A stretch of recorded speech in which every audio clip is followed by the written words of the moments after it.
Hey friends, welcome back to the Happy Homestead. I'm Amanda, and today I am going to hopefully demystify sourdough and make it just a little bit easier for you. So when I ask people, if they're talking to me about sourdough, and I ask them, why aren't you making sourdough, or where are you in your journey? And almost all of the time I get one of two answers. Oh, I just don't even know where to begin. It's too difficult. I don't know what I'm doing, or I don't have time. Sourdough is so much time. It's so much work. It takes time. I just don't have the time. So those are the two things I hear the most, and maybe one of those or both of those resonate with you. I really want to help demystify sourdough today, as well as literally time all of the hands-on time, so we can know how long does it actually take to make a sourdough loaf. I just took my starter out of the refrigerator. It is 8:10 in the morning. It's a Saturday morning. My daughter's here eating her breakfast, and I just kind of wanted to do this as real life and show you how we go about this. And so I just cut up the last of our loaf for her breakfast, and so we're out. I probably should have done this a day or two ago, but c'est la vie. So this is my starter. I literally just took it out of the refrigerator. It's very cold. This is the lid I had on it, right? Because when I have it in the refrigerator, I have a closed lid, not a breathable lid, so that it doesn't dry out too much. You can see the line level right there. It's probably a little too much. I talked about this in a previous video, and so I'm just going to reiterate it. When you're feeding your sourdough, another thing I hear is, my sourdough didn't double, my starter didn't double. I don't know what I did wrong. Most likely you either didn't feed it enough or you didn't give it enough time. You always need to at least double what you feed it, right? So if this is here, when I feed it, it's got to get up to here, so then it can double again through the fermentation process. I don't need that much starter. This is why we discard. We discard to kind of keep our starter in check. So I'm going to take about half of this away and then feed it. Okay, so in the refrigerator, I just took out my little plastic Tupperware container. This is my discard. This is where I keep it. So I'm going to take half of this out and put it in here, and then I use my discard maybe once a month, once every 2 months, to make something like pancakes, waffles, or other types of baked goods that require discard instead of what's called active starter. Technically, this is inactive starter and this is inactive starter. These are no different right now. The only difference is that we're going to take some of this away, add to it, and feed this, and it's going to become active. So you hear the words active and discard. Discard, all that is inactive starter. And should anything happen to this is my insurance that I have in the refrigerator that I can then feed and make active again. But we're going to take half of this away. I'm going to just kind of do this as I normally would, but I'm going to use the stopwatch feature on my phone as we go through all of these steps, from the moment I'm discarding half and feeding to when we actually get our dough put together and do our series of folds and pulls and then baking. And so I'm going to literally time all of our hands-on time. I will not be, well, I don't think I'll be timing the inactive time because it's inactive for us, right? We can go about our day. But I want to actually time how much time it takes. I'm saying time an awful lot. How much time it takes for a hands-on sourdough loaf. All right, so I'm going to start the process and start the timer. All right, starting that, and I'm just going to take half away.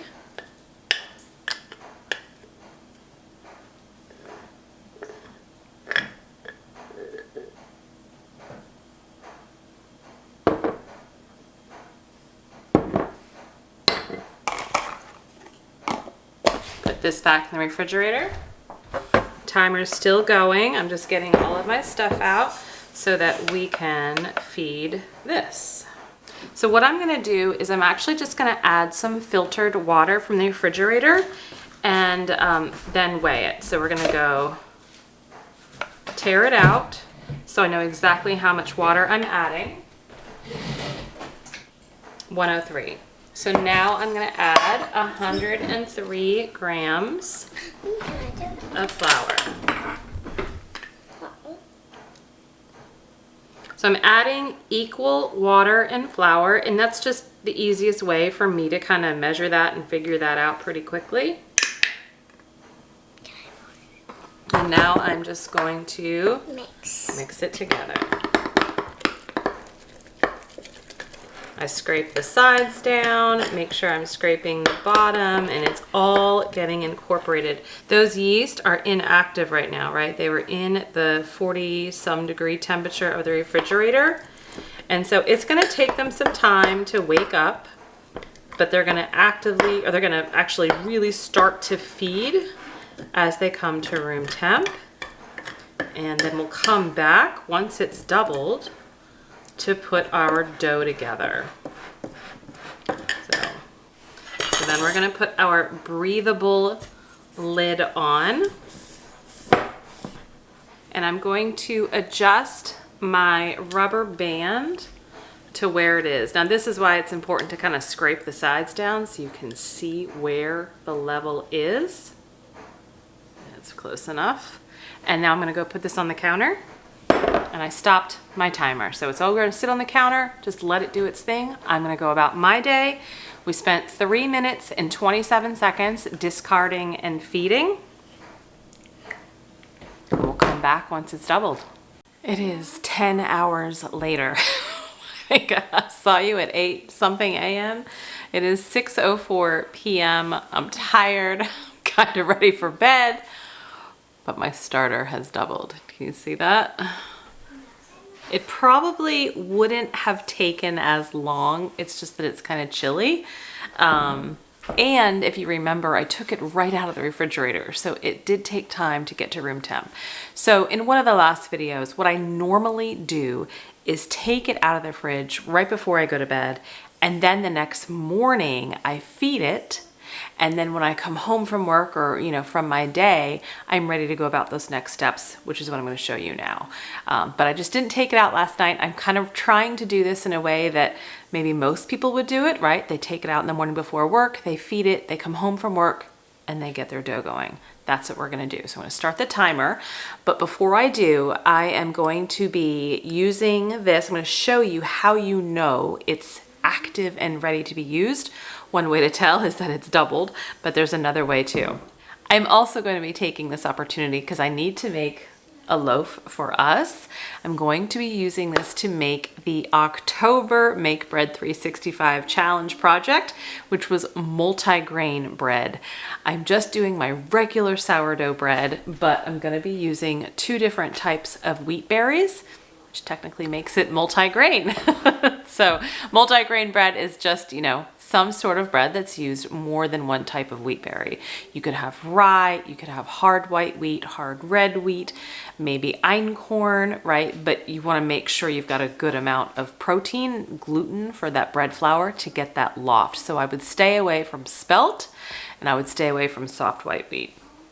So I am going to measure out 550 grams of ground flour. So I'm going to do 275 grams each of the hard white and the hard red, put it through my mock mill, and then we'll go to the next step in making our flour. Now, if you're not grinding your own grains, this is just something that you won't be doing. You'll just be measuring out from your already ground flour. Going to start my stopwatch again, and we're going to measure out our grains.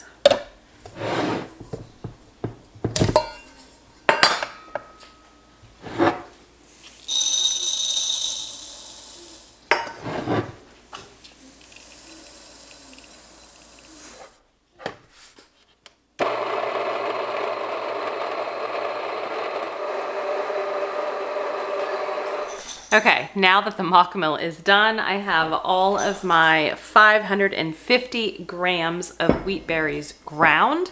I am using an 80% hydration. All that means is the percentage of water to the flour ratio.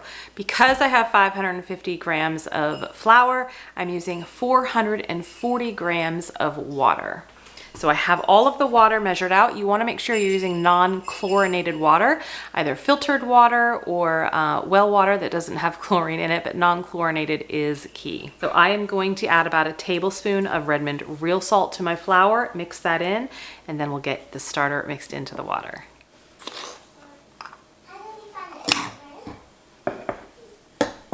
So this is how you can also tell that your starter is ready. First of all, it should be nice and bubbly.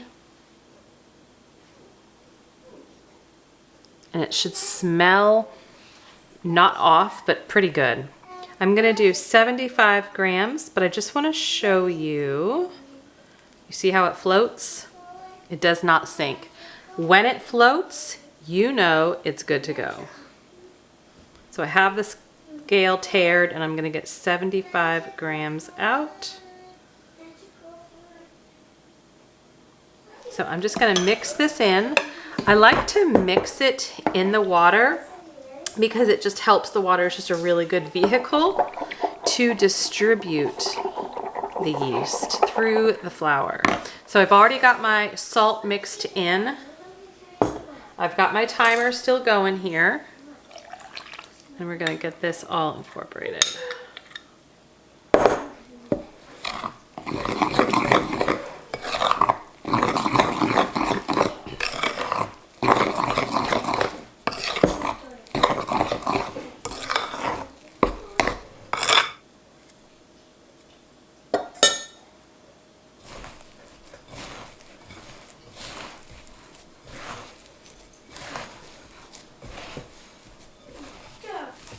I don't want to over mix it. I just want to get everything kind of brought together in a nice dough ball. And now we're going to let it sit for 45 minutes. Stop my timer. So I have that on the counter behind me. I put a damp towel on top. And like I said, we're going to let it sit for 45 minutes and then we'll come back and we'll do our first set of pulls and folds. In the meantime, I'm just gonna get everything cleaned up. I did stop the timer. We're at 12 minutes and 56 seconds, and that is including the original 3:27. So far, hands on time, just under 13 minutes. We'll come back in 45. One more thing before I come back. As I was cleaning up, I was thinking, I didn't tell you what I'm gonna do with this. Now, I just took a rubber spatula and tried to kind of scrape down the sides so that it's cleaner for the next time I use it. I change my jar out maybe once every 3 months. Like I'll just scrape everything out, put it in a new jar, and then wash this one. But I don't do it often. Like I said, just a few times a year because all this goodness is in here and I don't feel like having to constantly clean that out. I am not going to be making any more bread for at least 5 or 6 days. So I'm going to put a solid lid back on and this is going to go in the refrigerator. 45 minutes is up. Let's do our first set of pulls and folds. All right, I'm going to start the timer and we're going to do our first set. Can I help cut you?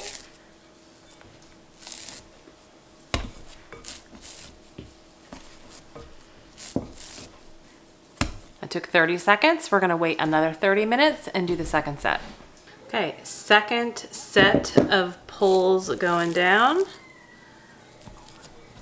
And you'll see as you go through the series of pulls, that the dough starts to come together better and stretches, right? We're working those proteins, the gluten, and then we're giving it a chance to relax.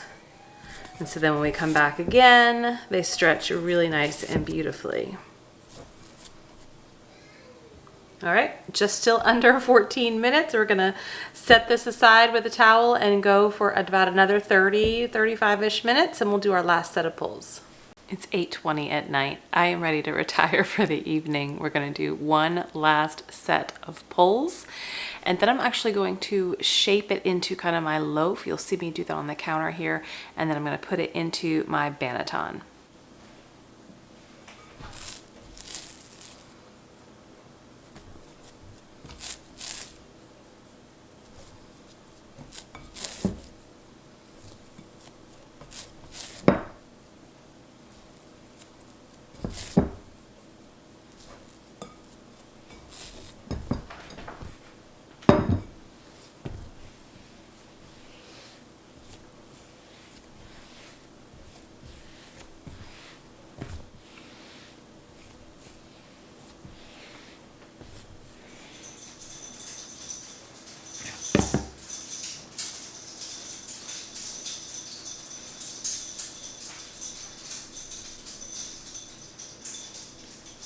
Okay, I stopped the timer.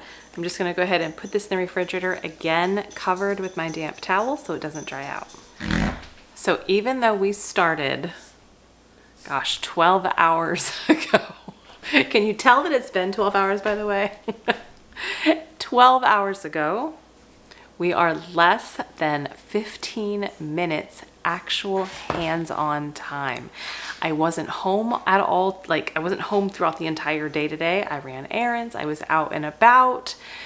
You can totally do this. I don't want you to think that sourdough is going to take over your day and you have to be home to manage the sourdough.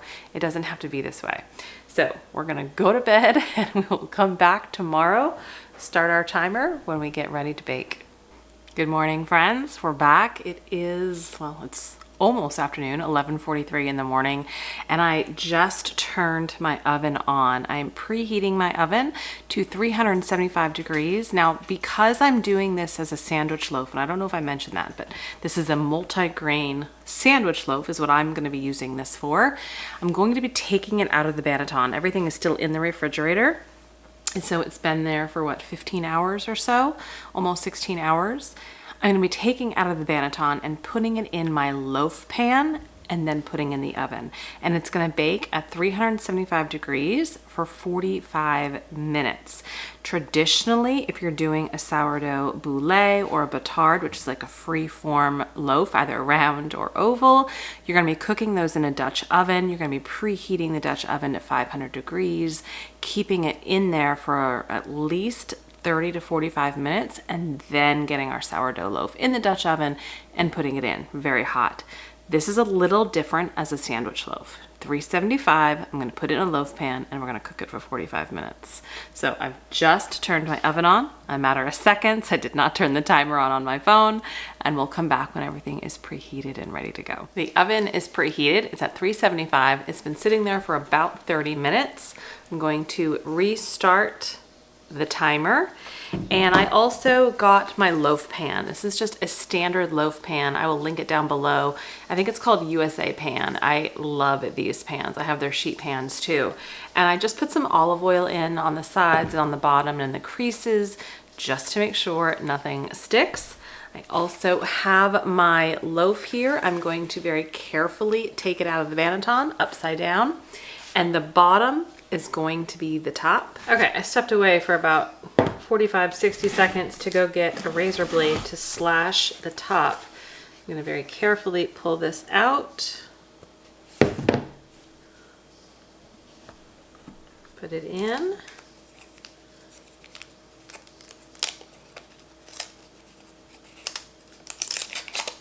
And I just like to have one long cut to help give it a place to open up.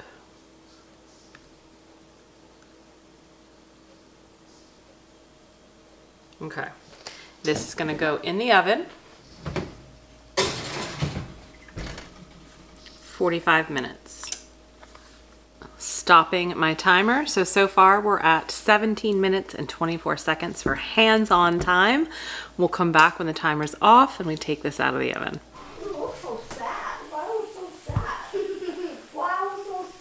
Our loaf is done. It's still a little warm, but it's cool enough that I can touch it and pick it up. And it's dense. So when you're making whole grain bread, it's just dense. It's how it is. Even with higher hydration compared to a bread flour or an all-purpose flour, both which have that bran and germ removed. With this whole grain flour, everything's intact. But what was our final amount? I'll add a minute. I'll add a minute just from in and out of the oven. So add a minute to that, that's 17:24. Let's just say we're under 20 minutes. Under 20 minutes, hands-on active time to result in a homemade sourdough bread that is so much healthier for you than any bread in the store. For real. Thanks for joining me today as we demystified sourdough bread on how long it takes and the effort amount, as well as made our multi-grain loaf to satisfy the October Make Bread 365 challenge. Don't forget to hit subscribe if you're not already. Thank you for joining. Stay healthy, stay well. Bye-bye.